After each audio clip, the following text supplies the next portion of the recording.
Salamat at napatawad mo ko, aking binibini. Hindi pa rin ako pamilyar sa buhay rito. Okay lang, carry lang, naintindihan ko naman. Medyo nawindang lang ako ng very slight nung tinawag mo akong magnanakaw!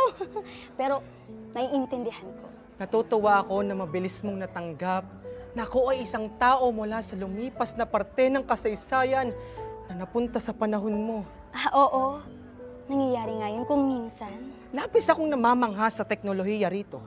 Sa amin, kapag may nais kang bilhin, dapat may dala kang salapi.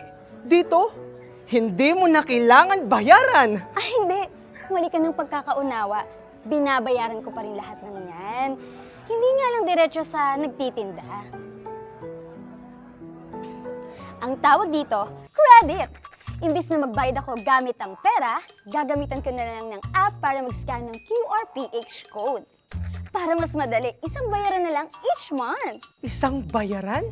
Kada buwan? Oo, may makukuha ako na bill at doon nakalista lahat ng ginamitan ko ng aking credit para mas madali at yun yung mabayaran ko. Ang galing, di ba? Siyang tunay! Siyang tunay. Boss, 450 po. Sa susunod na buwan ka na namin babayaran! Di naman pwede yun, boss! Boss! Boss! Ay, QRPH code po.